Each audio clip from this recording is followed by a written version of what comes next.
Hello दोस्तों, कैसे हो आप सभी। आई होप आप सभी अच्छे होंगे। दोस्तों, जैसा कि आप सभी को पता है कि आरआरबी ग्रुप डी का एग्जाम अभी चल रहा है, तो मैं इसी के आधार पर जो मैथ्स का पेपर सॉल्यूशन है वो करवाने वाला हूं इस वीडियो में। ठीक है दोस्तों, जो 9 दिसंबर की फर्स्ट शिफ्ट में पूछा गया है। ठीक है दोस्तों, सारे क्वेश्चन वही हैं जो एग्जाम में पूछे जा रहे हैं, इसलिए आप वीडियो को पूरा देखें। और इससे पहले मैंने मैथ का पूरा पेपर सॉल्यूशन करवा दिया जो मेरी शिफ्ट में, यानी 8 दिसंबर को और 9 दिसंबर को, वो भी मैंने आपको पूरा सोल्व करवा दिया है। यदि आपने नहीं देखा तो आप जाकर देख लीजिए।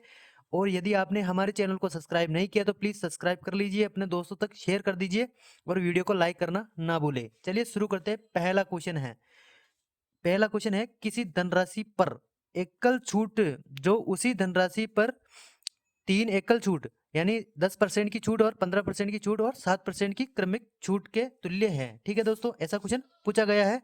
तो इसको कैसे सोल्व करेंगे दोस्तों, तो एक आपने मेथड जो फॉर्मूला है वो आपने पढ़ा होगा, जो सक्सेसिव केस बोलते हैं उसको। जब ऐसी डेटा दिया हुआ था तो क्या करते हैं दोस्तों, ए एक प्लस बी होता है और प्लस माइनस यहाँ पे ए इंटू बी और बटेवा 100, ये वाला फॉर्मूला इसमें यूज करेंगे। तो दोस्तों सबसे पहले क्या करेंगे, दोनों का निकालेंगे। तो सबसे पहले क्या करेंगे, यहाँ पे 10 लिखेंगे, प्लस का 15 यहाँ पे लिखेंगे, फिर प्लस ये छूट दे रहा है तो माइनस यहाँ पे माइनस आएगा। ठीक है, और 10 इंटू 15 है ना, और बटे हुए 100। अब इसको सोल्व करेंगे ना दोस्तों, तो इसको दोनों को जोड़ लेंगे तो ये क्या आ जाएगा दोस्तों, यहाँ पे 25 हो जाएगा। ठीक है दोस्तों, यहाँ पे 25 हो जाएगा। ठीक है, और ये इसको दोनों को गुणा करेंगे, जीरो से जीरो कट जाएगा दोस्तों, और यहाँ पे आएगा पॉइंट लगे के 1.5, तो इसमें से 1.5 इसमें से घटा लेंगे। ठीक है दोस्तों, तो कितना आएगा दोस्तों यहाँ पे तो 5 आएगा, फिर 4 बचेगा तो यहाँ पे 3 आएगा। ठीक है, और यहाँ पे 2, यानी 23.5 बचेगा। फिर वापस क्या करेंगे दोस्तों, जो ये 7 है ना, इसको इसमें जोड़ेंगे। तो फिर 7 को प्लस करेंगे ना दोस्तों, तो कितना आएगा यहाँ पे 30.5 है ना, और माइनस आएगा फिर, और यहाँ पे आएगा 23.5 और इंटू करेंगे फिर 7 से और डिवाइड करेंगे 100 से। ठीक है दोस्तों, यही फॉर्मूला अपनाना है वापस। अब क्या करेंगे दोस्तों, इसको 7 से गुणा करेंगे तो क्या आएगा दोस्तों, 7 पंजे 35, पॉइंट को पॉइंट रहने देंगे और 3 हाथ से चला जाएगा। 7 या 21, 21 और 3 कितना होता है दोस्तों, 21 3 होता है 24। ठीक है दोस्तों, और फिर हासिल 2 चला जाएगा, तो 7 दूनी 14 और 2 कितना होता है दोस्तों, 7 दूनी 14 और 2 16।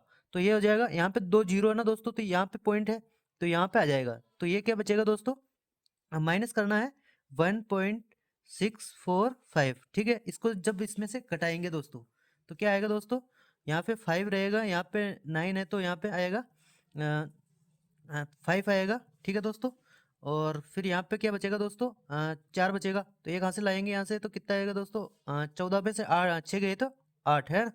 और फिर वापस दोस्तों, और यहाँ पे क्या बचेगा दोस्तों, 9 बचेगा। ठीक है, इसमें से एक हासिल आए तो 9 में से एक गया तो 8, और यहाँ पे 2, यानी 28.85 बचेगा लास्ट में। ठीक है दोस्तों, तो यही इस क्वेश्चन का राइट आंसर हो जाएगा। थोड़ा सा लेंथी है क्वेश्चन, क्योंकि इसमें डबल डबल बार फॉर्मूला यूज हो रहा है इस वजह से। ठीक है दोस्तों, तो नेक्स्ट क्वेश्चन है दोस्तों, एक व्यक्ति अपनी आय का 30% बचाता है और उसकी मासिक मासिक आय में 20% की वृद्धि हो जाती है, और तो पिछली बचत 20% अधिक बेचता है, तो व्यय में हुई प्रतिशत वृद्धि ज्ञात करनी है। जब दोस्तों ऐसा क्वेश्चन आया ना दोस्तों, तो इसको कैसे सोल्व करेंगे दोस्तों, तो जब एक व्यक्ति है, आय का जो है ना 30% तो बचाता है, तो आय होती है तो उसको पूरी 100%, कितनी 100% होती है। इसमें से यदि 30% वो बचा रहा है तो उसने खर्च कितना किया होगा, 70 उसने खर्च किया होगा। ठीक है दोस्तों, अब इसको जीरो से जीरो काट देंगे, जीरो से जीरो काट देंगे। जब दोस्तों परसेंटेज में पूछी गई है तो रेशियो में लेकर हमें चलना है। ठीक है दोस्तों, तो अब क्या करेंगे दोस्तों, यदि उसकी आय में 20% की वृद्धि हो जाती है तो इसमें भी 20 की वृद्धि कर देंगे। ठीक है, और दोस्तों जो बचत है ना दोस्तों, उसमें भी 20% की वृद्धि कर देते हैं। ठीक है, तो उसमें पूछा है भाई कि ये जो व्यय है उसमें कितने प्रतिशत की वृद्धि होगी, तो दोस्तों इसको सिंपल गुणा कर लेंगे। तो यहाँ पे गुणा करेंगे तो क्या हो जाएगा दोस्तों, यहाँ पे 200 हो जाएगा, इसको इससे गुणा करेंगे तो 2 तिया 6 हो जाएगा। ठीक है, यानी 60% हो जाएगा, और यहाँ पे 7x हो जाएगा। ठीक है, इसमें से इसको घटा लेंगे तो क्या आएगा दोस्तों, 140। ठीक है, 140 हो जाएगा, बटे हुए 7 से भाग दे देंगे। तो दोस्तों इसमें परसेंट, कितनी परसेंट की वृद्धि हुई थी, 7 से भाग दे देंगे तो x का मान आ जाएगा भाई कितनी वृद्धि हुई। तो 7 से काटेंगे, 7 दूनी 7 दूनी 14 बचेगा 20%। तो 20% जो है व्यय में वृद्धि हुई है। ठीक है दोस्तों, इसको सिंपल मतलब एक शॉर्ट मेथड से भी कर सकते हैं। जब आय में बचत दे रखी, बचत करता है इतने की, और फिर दे रखा भाई आय में 20% की वृद्धि होती है, सेम दे रखा है, और बचत में भी 20% की वृद्धि हो, तो जब वृद्धि की बात कर रहा है, सेम है ना ये डाटा, तो व्यय में भी वही 20% की वृद्धि हो जाएगी। ठीक है दोस्तों, ये ट्रिक बहुत अच्छी है दोस्तों, आप अप्लाई करना एग्जाम में। ठीक है दोस्तों, नेक्स्ट क्वेश्चन है दोस्तों, हितेश की उम्र उसके बेटे से 3 गुनी है और उसकी बेटी उसके बेटे से 3 साल छोटी है। अगर 3 साल पहले तीनों की उम्र का योग दिया हुआ है तो हितेश की आयु ज्ञात करनी है। तो दोस्तों हितेश की उम्र उसके बेटे से 3 गुनी है, तो हितेश की उम्र मानेंगे, हितेश की उम्र उसके बेटे से, बेटे की उम्र मांगे बेटे हैं जो, उसको लिखेंगे एस से, और हितेश का एच लिख लेंगे। तो हितेश की जो उम्र है उसके बेटे की 3 गुनी है, तो हितेश की एक्स है तो इसकी 3x हो जाएगी। ठीक है दोस्तों, और उसकी बेटी जो है उसके बेटे से 3 साल छोटी है, तो बेटे की उम्र तो ये है एक्स, तो एक्स से छोटी मतलब जो उसकी डॉटर हो जाएगी वो हो जाएगी एक्स माइनस का 3। ठीक है, अब ये बात कर रहा है, अब बोल रहा है कि भाई अगले 3 साल, अगर 3 साल पहले तीनों की उम्र,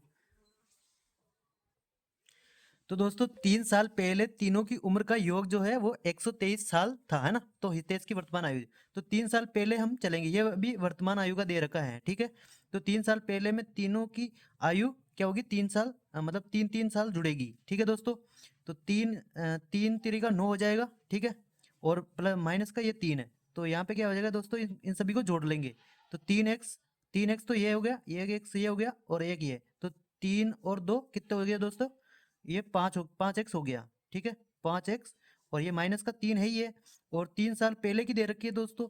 ठीक है, तो माइनस का 12, ये सॉरी 9 हो जाएगा। ठीक है, और उसका जो योग दे रखा 3 साल पहले का वो है 123 साल। ठीक है, ये इसमें से अब घटा लेंगे, तो ये क्या हो जाएगा यहाँ पे 5x माइनस का 12 बराबर 123। ठीक है, तो ये 12 माइनस में है तो उधर जाएगा तो प्लस में हो जाएगा। ठीक है, 123, 123 प्लस का 12, इसमें हम जोड़ेंगे तो क्या हो जाएगा दोस्तों, यहाँ पे 5 आ जाएगा, यहाँ पर आएगा 3 आएगा, और यहाँ पर 1 आएगा, तो 5x बराबर है 135 के, तो 1x की वैल्यू आ जाएगी यहाँ पे 5 एकम 5, 5 सत्ता 35, यानी x की वैल्यू आ चुकी है। किसकी आयु आ चुकी है, तो ये जो कौन है ये जो उसका बेटा है हितेश का। ठीक है, तो हितेश की उम्र पूछी है, तो 27, यानी हितेश की जो आयु है उसका अनुपात क्या है, 3x है, तो x का मान ये है, तो 3x की वैल्यू क्या हो जाएगी 27 इंटू 3 से कर देंगे, तो 27 तिया 81, तो हितेश की जो वर्तमान आयु है वो 81 वर्ष हो जाएगी। ठीक है दोस्तों,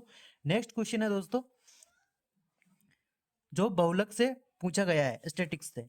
ठीक है दोस्तों, तो जैसे एक डाटा दिया हुआ था 2 6 3 9 5 और 6 7 इस प्रकार से दिया हुआ था, इसका बहुलक, बहुलक क्या होता है दोस्तों, जो इस डाटा में सबसे ज्यादा बार आ रहा है, तो सबसे ज्यादा बार क्या आ रहा है यही अपने को देखना है।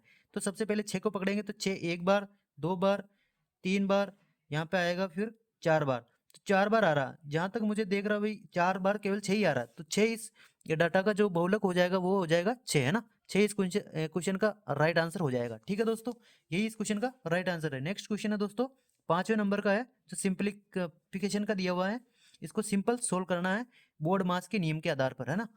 जैसे यहाँ पे 3 है, तो 3 को 3 रहने देंगे, फिर क्या करेंगे दोस्तों, सबसे पहले इसको सोल्व करेंगे, यहाँ पे भी 3 रह लो, फिर इंटू इसको सोल्व करेंगे पहले, तो यहाँ पे 11 में से 2 गए तो कितना आएगा दोस्तों, यहाँ पे आएगा 9, है ना, 9 आएगा, और 9 में यहाँ पे डिवाइड है, तो 9 में 3 का भाग देंगे तो कितना आएगा दोस्तों, 3 आएगा। ठीक है, अब फिर इसको सोल्व कर लेंगे, तो 2 इंटू 3 कितना हो जाएगा दोस्तों, 6 हो जाएगा। ठीक है, अब ये ब्रैकेट है, यहाँ पे इंटू है तो ये गुणा होगा, फिर क्या आएगा दोस्तों, यहाँ पे 3 प्लस का 3 तरीका 9 और माइनस का 6। ठीक है, और दोस्तों 9 में से 6 गए तो कितना आएगा दोस्तों, 3, और 3 3,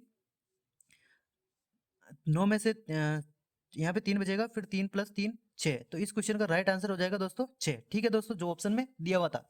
ठीक है, नेक्स्ट क्वेश्चन है दोस्तों, 65 किलोमीटर प्रति घंटा की चाल से चल रही एक ट्रेन जो है वो 180 मीटर लंबी है, उसी दिशा में 11 किलोमीटर प्रति घंटा की चाल से दौड़ रहे एक लड़के को कितनी देर में पार कर लेगी। ठीक है, ऐसा क्वेश्चन पूछा गया है जो टाइम एंड डिस्टेंस से है। ठीक है दोस्तों, इसको सोल्व कैसे करेंगे दोस्तों, जो क्या कर रही है, उसी सेम दिशा में जा रही है। ठीक है, तो ट्रेन की लंबाई कितनी है दोस्तों, 180 मीटर, मीटर में दे रखी है दोस्तों, है ना। और चाल जो उसी दिशा में जा रहा है, सेम डायरेक्शन में जाते हैं ना दोस्तों, तो चालें क्या होती है, आपस में घट जाती है। और जब जब विपरीत दिशा में जाते हैं तो चालें आपस में जुड़ती है। तो यहाँ पे क्या है, चालें घटेंगी, यानी 65 65 माइनस का 11, ठीक है, किलोमीटर प्रति घंटा में दिया हुआ है। पहले इसमें घटा लेंगे तो कितना आएगा दोस्तों, यहाँ पे आएगा 4 और यहाँ पे आएगा 5, ठीक है। और ये 180 है, 180 रहने दो।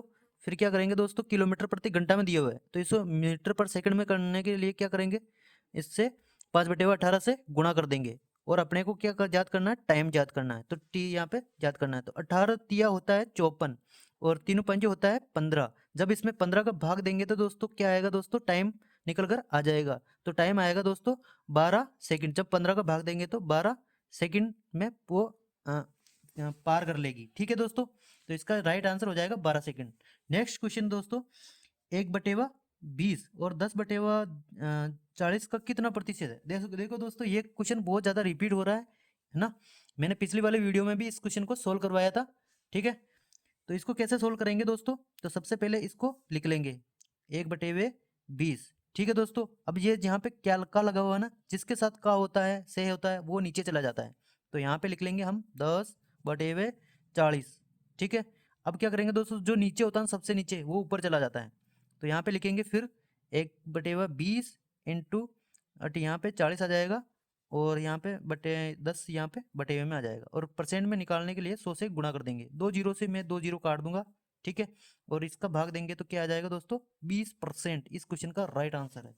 नेक्स्ट क्वेश्चन है दोस्तों, 8वें नंबर का है, टेन थीटा। ये त्रिकोणमिति का क्वेश्चन आया था दोस्तों, है ना। तो इसको कैसे सोल्व करेंगे दोस्तों, तो इसमें लाल बट्टा कक्का लगता है। ठीक है, तो यहाँ पे लाल बटा कक्का, है ना, ये वाला फॉर्मूला इसमें लगता है। तो दोस्तों टेन थीटा, तो ये है टेन थीटा होता है, ये होता है साइन थीटा, ये कोस थीटा, ये है टेन थीटा। तो टेन थीटा दे रखा है लंब बटे हुए आधार। लंब क्या है दोस्तों, इसमें 3 है, और आधार क्या है दोस्तों, 4 है। तो 3 4 5 का यहाँ पे ट्रिपलेट लगेगा, क्योंकि ये समकोण त्रिभुज है। ठीक है, तो 5 यहाँ पे आ जाएगा।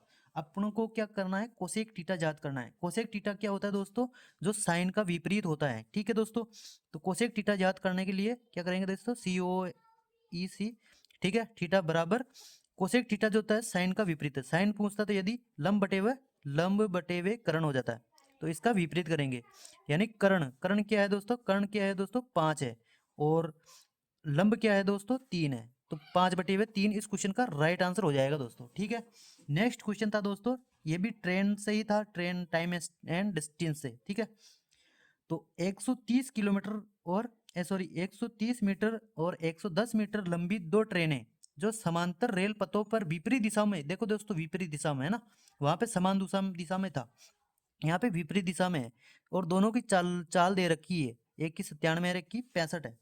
तो एक दूसरे को पार करने में कितना समय लगेंगे। ठीक है दोस्तों, तो इसमें वो फॉर्मूला लगता है, स्पीड बराबर डिस्टेंस बटेवा समय होता है। ठीक है, तो अब क्या करेंगे दोस्तों, दोनों की चालों को जोड़ लेंगे। तो 0 इधर आ जाएगा, फिर ये 4 3 और 1 4 हो जाएगा। ठीक है, और यहाँ पे 2, तो 240 मीटर उनकी लंबाई हो जाएगी। प्लस ये विपरीत दिशा में बात कर रहा, तो दोनों की चालों को हम जोड़ लेंगे। ठीक है, तो 7 और 5 होता है 12, हासिल का 1 हो जाएगा यहाँ पे, और 10 और 6 16। ठीक है, 162। ये किलोमीटर प्रति घंटा है, तो मीटर पर सेकंड में, मीटर में चाल दूरी दे रखी है, तो मीटर पर सेकंड में बदलने के लिए 5/18 से गुणा करेंगे। और अपने को क्या करना, टाइम याद करना है यहाँ पे भाई, तो टी से गुणा कर देंगे। अब इसको काट देंगे, 18 एक कम 18 होता है। ठीक है, सॉरी 18 से ये कटेगा नहीं, पर हाँ 18, 18 को पहले 9 से काट देंगे, है ना, 9 दूनी 18 होता है। 9 एक, 9 एक कम 9, फिर बचेगा यहाँ पे कितना दोस्तों, 7, तो 9 8 72, दो नाम 18। ठीक है, और यहाँ इसको अब काटेंगे आप, तीन तरीका, सॉरी 3 तरीका 9, तीनों 8 24। ठीक है, 5 से काटेंगे तो 16 बार कटेगा, और फिर इसमें 3 का भाग दे देंगे, तो टाइम आएगा लगभग 16 16/3 सेकंड। ठीक है, यही समय आएगा सेकंड में। ठीक है दोस्तों, नेक्स्ट क्वेश्चन है दोस्तों, ये भी सिंप्लीफिकेशन का है, तो सिंप्लीफिकेशन के लगभग 2 क्वेश्चन, 2 या 3 क्वेश्चन आ रहे हैं, है ना, हर शिफ्ट में। तो इसको कैसे सोल्व करेंगे दोस्तों? तो इसको सिंपल में पहले इस वाले ब्रैकेट को सोल्व कर लेंगे। तो 4 का भाग देंगे 12 में, तो 4 तिया 12 यानी 3 आ जाएगा, फिर इंटू लगा देंगे, फिर इसको सोल्व करेंगे। तो यहाँ पे मतलब ब्रैकेट है, तो फिर क्या करेंगे दोस्तों, यहाँ पे 3 चौक 12 भाग दे दिया, प्लस 5/3 है ना। अब इसको इस वाले ब्रैकेट को सोल्व करेंगे, तो ये इंटू में है यहाँ पे, तो यहाँ पे 4 में से सॉरी 7 में से 4 गया तो यहाँ पे 3 आएगा। अब 3 से ये 3 कट जाएगा, तो बचेगा क्या यहाँ पे, ये आपस में जुड़ जाएगा। तो यहाँ पे क्या आएगा, 3 इंटू ये 9, तो इसका आंसर आ जाएगा दोस्तों 27। क्या हो जाएगा, 27। ठीक है, नेक्स्ट क्वेश्चन था दोस्तों, एक 4 से ये 2 दे रखा है और डेढ़ चल रहा है, तो इसको निरूपित भिन्न में कैसे लिखेंगे। ठीक है दोस्तों, 1 मिनट दोस्तों। ये 4 2 2 का डेढ़ चल रहा है अज्ञात है ना, तो इसको तुल्य भिन्न के रूप में निरूपित कैसे करेंगे। तो इसको सोल्व करने के लिए दोस्तों ये 4 को एज इट इज ऐसे रहने दो कि 2 बार रिपीट हो रहा है, 2 सबसे ज्यादा बार रिपीट हो रहा है, तो 2 पर बार लग जाएगा, है ना, 2 पर बार लग जाएगा। अब इसको कैसे सोल्व करेंगे दोस्तों, 4 को ऐसे ही रहने दो, 2 पर जितने संख्या पर बार लगे हुआ ना उतने ही 9 आ जाता है। तो यहाँ पे 2 रहने दो, बार हट जाएगा और 9 लग जाएगा। ठीक है दोस्तों, अब इसको सोल्व कर लो। तो 9 चौक 36, ये 4 सही 2/9 बन गया ना दोस्तों। तो इसको सोल्व करेंगे, 9 चौका 36, 36 से 2 होता है 38, कितना होता है 38, तो 38/9 जो ऑप्शन में दिया हुआ था यही इस क्वेश्चन का राइट आंसर हो जाएगा। ठीक है दोस्तों, नेक्स्ट क्वेश्चन है तो दोस्तों यदि आपने हमारे चैनल को सब्सक्राइब नहीं किया तो प्लीज़ सब्सक्राइब कर लीजिए यार दोस्तों, मैं आपके लिए मेहनत कर रहा हूँ। ठीक है दोस्तों, चलिए शुरू करते हैं। नेक्स्ट क्वेश्चन है दोस्तों 12वें नंबर का है, ए और बी एक साथ मिलकर एक कार्य को 8 दिन में पूरा करते हैं और बी जो है ए से 25% अधिक कार्यकुशल है, तो ए अकेला उसी कार्य को कितने दिनों में कर सकते हैं। तो ऐसे में इसको कैसे सोल्व करेंगे, जैसे ए प्लस बी है ना, वो मिलकर एक काम को 8 दिन में कर सकते हैं। अब बोल रहा है कि भाई जो बी है ना, बी जो है वो ए से 25% को फ्रैक्शन में लिखेंगे दोस्तों, 25/% हटाया 100 लगेगा। ठीक है दोस्तों, तो अब इसको काट देंगे, तो क्या आएगा दोस्तों, 25 चौक 100 अधिक है ना दोस्तों, 4 में से 1 जुड़ जाएगा, तो एक ही आएगी 4 और उसमें 1 जुड़ के ये आ जाएगा। ठीक है, यानी उसकी एफिशिएंसी ये है बी की 5 है और ए की 4 है। ठीक है दोस्तों, अब दोनों मिलकर कितने दिन में कर रहे हैं, तो दोनों की एफिशिएंसी जोड़ लो, यहाँ पे आ जाएगा 9, तो इसको 9 से गुणा कर देंगे तो टोटल वर्क आ जाएगा। ठीक है दोस्तों, अब ए अकेला उस काम को कितने दिन में कर सकता है, इसको सोल्व मत काट गुणा मत करो। अब क्या करेंगे, ए की एफिशिएंसी, ए अकेला उसी कार्य को कितने दिन में कर सकता है, तो ए की एफिशिएंसी कितनी है दोस्तों, 4 है, तो अब क्या करेंगे, इसमें 4 का भाग दे देंगे। ठीक है दोस्तों, तो 4 से कटेगा यह 2 बार और 9 दूनी होता है 18, तो ए अकेला उस काम को 18 दिन में सोल्व कर लेगा। ठीक है दोस्तों, ऐसे सिंपल क्वेश्चन ही आ रहे हैं, कुछ क्वेश्चन थोड़ा कैलकुलेटिव आ सकते हैं, बाकी डाटा वही है दोस्तों, चेंज हो सकता है डाटा, है ना, बाकी क्वेश्चन ऐसे ही आ रहे हैं ना। तो आप पूरा वीडियो को देखें, ठीक है, तभी आपको समझ में आएगा। नेक्स्ट क्वेश्चन है दोस्तों, देखो दोस्तों ये वाला क्वेश्चन मैंने पिछली बार भी करवाया है, इसका फॉर्मूला होता है जो तृतीय अनुपाती का, ये आपको रट लेना है, b²/a तृतीय अनुपाती का फॉर्मूला होता है। ठीक है, ये आपको ध्यान रखना है। यदि 36 और जेड का तृतीय अनुपाती 4 है तो जेड का धनात्मक मान क्या होगा। देखो दोस्तों, ये ए है, ये है बी और इसका तृतीय अनुपात, तो ये वाला फॉर्मूला है ना, तो जेड क्या है, बी है, तो जेड का स्क्वायर। ठीक है, ये फॉर्मूला में रख दो इस मान को और ए को यहाँ पे बटे हुए में लिख दो 36, इनका मान जो तृतीय अनुपाती दे रखा वो 4 है, तो ये बटे हुए में है यानी भाग में है, तो ये इधर गुणा में हो जाएगा। तो आगे सोल्व करेंगे, जेड स्क्वायर बराबर 4 इंटू 36। ठीक है, यहाँ पर स्क्वायर है तो ये यहाँ पर जाकर रूट हो जाएगा। ठीक है दोस्तों, जब इसको सोल्व करेंगे तो दोस्तों बाहर क्या आएगा दोस्तों, 4 का आ जाएगा 2 और 36 का आ जाएगा 6। जब इन दोनों को गुणा करेंगे ना दोस्तों तो जेड का वैल्यू आ जाएगी 12, जो ही ऑप्शन में दिया हुआ था, यही इस क्वेश्चन का राइट आंसर हो जाएगा। ठीक है दोस्तों, नेक्स्ट क्वेश्चन है दोस्तों, यदि 4 संख्याओं का एवरेज 40 है, 4 संख्याओं का एवरेज 40 है, उन 4 संख्याओं में से 3 संख्याएं दे रखी थी। ठीक है दोस्तों, जो 40 और 42 और 55 है। ठीक है, तो चौथी संख्या ज्ञात करनी है। अब ऐसे इस क्वेश्चन को कैसे करेंगे दोस्तों, 4 संख्याओं का एवरेज क्या है 40 है, तो 40 इनका योग आ जाएगा, 4 से गुणा कर देंगे तो 4 चौक 16 यानी 160 इनका योग हो जाएगा। क्या आ जाएगा, योग। ठीक है। अब क्या करेंगे दोस्तों, तीन संख्याएं दे रखी है, तीनों को जोड़ लो दोस्तों। तो ये 40 और 40 40 80 हो जाता है, ठीक है। 80 प्लस का 2 82 हो जाता है, 82 प्लस का 55, तो 5 और 2 7 हो जाएगा, ठीक है। और 8 और 5 13 हो जाएगा, कितना हो जाएगा 13, तो 137, ठीक है।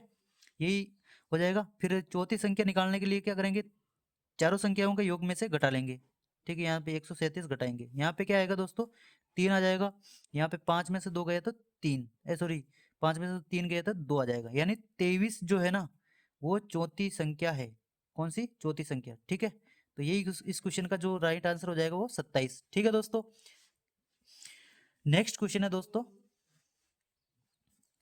एक टावर, देखो दोस्तों जो हाइट एंड डिस्टेंस है ना, रेगुलर हर शिफ्ट में क्वेश्चन पूछा जा रहा है। पिछली वीडियो में मैंने करवा दिया है, इससे पहले वाली जो वीडियो उसमें भी मैंने सोल्व करवाया है। तो आप ध्यान रखना है, हाइट एंड डिस्टेंस से आ रहा है तो आप पढ़कर जाओ एक चैप्टर, ठीक है। तो एक टावर जो है वो टावर से 30 मीटर दूर खड़ा व्यक्ति टावर के शीर्ष से 30 डिग्री के उन्नयन कोण का अवलोकन करता है, तो टावर की ऊंचाई ज्ञात करनी है, टावर की ऊंचाई निकालनी है, ठीक है। तो इसको कैसे सोल्व करेंगे दोस्तों, सबसे पहले डायग्राम बनाना है, ठीक है। डायग्राम बनाना आपको आना चाहिए। तो इसका डायग्राम कैसे बनेगा दोस्तों, तो ये इस प्रकार से बनेगा दोस्तों, ठीक है। और वो जो है वो टावर से एक जो व्यक्ति है 30 मीटर दूरी पर खड़ा, तो ये जो 30 मीटर की दूरी पर खड़ा है। अब क्या कह रहा है कि दोस्तों कि शीर्ष से जो उन्नयन कोण है, यहाँ पे उन्नयन कोण बढ़ता है वो है 30 डिग्री। अब देखो दोस्तों जो फॉर्मूला होता है ना इसका भी, जो इसके सामने 30 के सामने होता है 1, और यहाँ पे 60 है, ये 30 है तो ये 90 होता है ना। तो ये 60 है और 60 के सामने होता है √3। तो √3 का जो मान है दोस्तों वो दे रखा है अपने को क्वेश्चन में 30, ठीक है। तो 30 को यहाँ पे रखेंगे, इसको सोल्व करेंगे ना दोस्तों, तो ये 30 √3 है जो बटे में जाएगा, ठीक ठीक है। अब क्या करेंगे दोस्तों, ये √3 यहाँ पे बटे में नहीं रहेगा, इसका परिमेयकरण करेंगे, तो दोनों ऊपर और नीचे √3 से गुणा कर देंगे, ठीक है। अब क्या करेंगे दोस्तों, √3 से गुणा होकर क्या हो जाएगा 3, और ऊपर आएगा 30 √3, ठीक है। अब 3 से ये कट जाएगा 10 बार। तो जो क्या पूछा गया दोस्तों, टावर की ऊंचाई, तो टावर की ऊंचाई 1 है, तो इस जो 10√3 आया ना उसको 1 से गुणा कर देंगे, तो 10√3 इंटू 1, तो इस क्वेश्चन का राइट आंसर यही हो जाएगा जो ऑप्शन में दिया हुआ था, ठीक है। ऐसे सिंपल क्वेश्चन पूछा जा रहा है हाइट एंड डिस्टेंस से, जो एडवांस मैथ्स में आता है, ठीक है। तो आप ये वाला चैप्टर जरूर पढ़ के जाओ दोस्तों, है ना। नेक्स्ट क्वेश्चन है दोस्तों, फर्नीचर की 3 वस्तुओं का औसत मूल्य दे रखा है, कितना 15,000 15 रुपए, है ना। उनके मूल्य के जो अनुपात दिया हुआ है, ठीक है। मेरी शिफ्ट में भी ऐसा ही क्वेश्चन आया था, है ना। तो आपकी शिफ्ट में भी ऐसा क्वेश्चन आ सकता है, 3 5 और 7 के अनुपात में है, तो सबसे महंगी वस्तु का मूल्य अपने को निकालना है, ठीक है। तो इसको कैसे सोल्व करेंगे दोस्तों, तीनों वस्तुओं का औसत मूल्य दिया हुआ है ना। तो औसत मूल्य दिया हुआ, तो इसका योग निकालने के लिए 3 वस्तु है तो 3 से गुणा कर देंगे तो योग आ जाएगा। अब क्या कर रहा है, इनका अनुपात, अनुपातों का योग करेंगे, क्या हो जाएगा दोस्तों, यहाँ पे अनुपातों का योग करेंगे तो 3 3 5 8, है ना। 3 5 8 8 7 होता है 15, यानी 15 जो x है उसकी वैल्यू दे रखी है अपने को 15,015, और उसको योग, ये तो औसत है, इसको योग निकालने के लिए 3 से गुणा करेंगे। अब आ जाएगा इसका जो वो आ जाएगा, योग आ जाएगा। अब क्या करेंगे दोस्तों, 3 से काट देंगे इसको, तीनों पंजू 15 होता है। अब 5 से काटेंगे दोस्तों, तो 5 तिया होता है 15, ठीक है। 5 तिया होता है 15, फिर जाएगा नहीं, फिर भी जाएगा नहीं, एक में जीरो में नहीं जाएगा नहीं, इसमें जाए तो अब जाएंगे तो 5 तिया 15, ठीक है। अब क्या पूछ रहा है भाई, सबसे महंगी वस्तु का मूल्य ज्ञात करना है। तो सबसे महंगी मूल्य जो होगी जिसका अनुपात सबसे बड़ा होगा, सबसे अनुपात बड़ा किसका है दोस्तों, तो 7 का अनुपात जो है वो सबसे बड़ा है, ठीक है। तो इसको 7 से, इस संख्या को 7 से गुणा कर देंगे, तो इसका जो x का मान आ जाएगा ना, तो जो x का मान तो आ चुका है, और जो सबसे महंगी वस्तु है ना उसका मूल्य आ जाएगा। तो इसको 7 से गुणा करेंगे तो दोस्तों 7 तिया 21, ठीक है, और एक जीरो, फिर 7 तिया 21, ठीक है। तो 21,021 रुपये हो जाएगा इस क्वेश्चन का राइट आंसर, ठीक है दोस्तों। वीडियो कैसा लगा दोस्तों, कमेंट पे जरूर बताना दोस्तों। सोल्व कराने का तरीका कैसा है आप जरूर बताइए, है ना।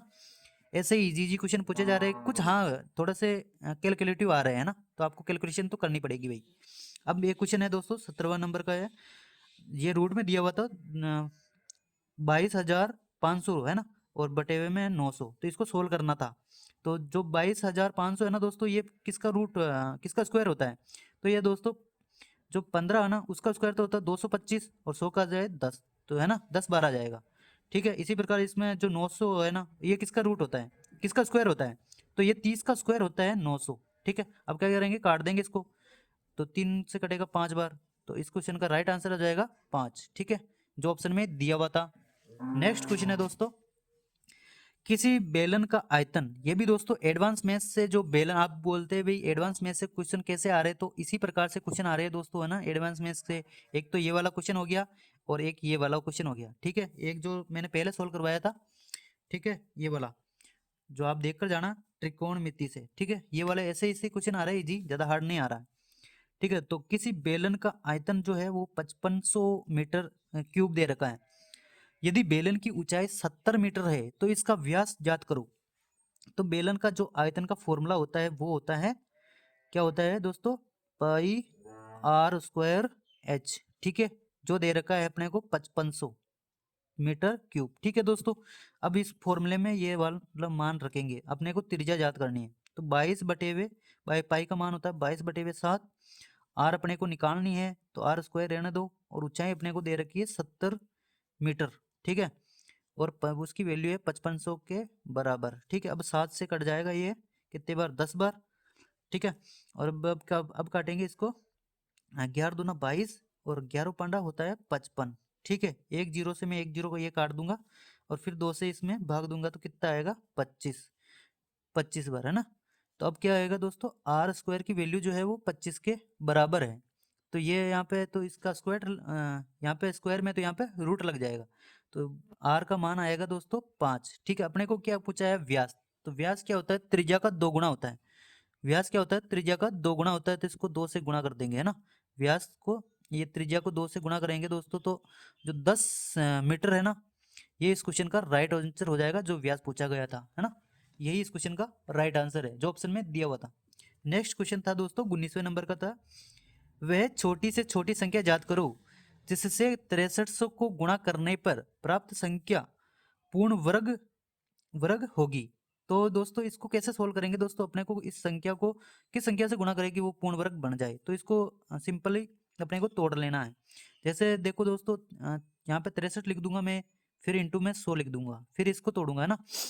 अब मुझे पता है कि भी 9 7 63 होता है, 9 7 63 होता है। ठीक है, 9 7 63 होता है, फिर इसको तोड़ लूंगा दोस्तों, तो ये टूटेगा कितने में, 25, है ना, 25 चौक 100। ठीक है, अब देखो दोस्तों, ये वर्ग बनाने के लिए 3 है, तो है इसका भी जोड़ा है ना, 3 इंटू 3, 3 इंटू 3, और 7 एक ही है।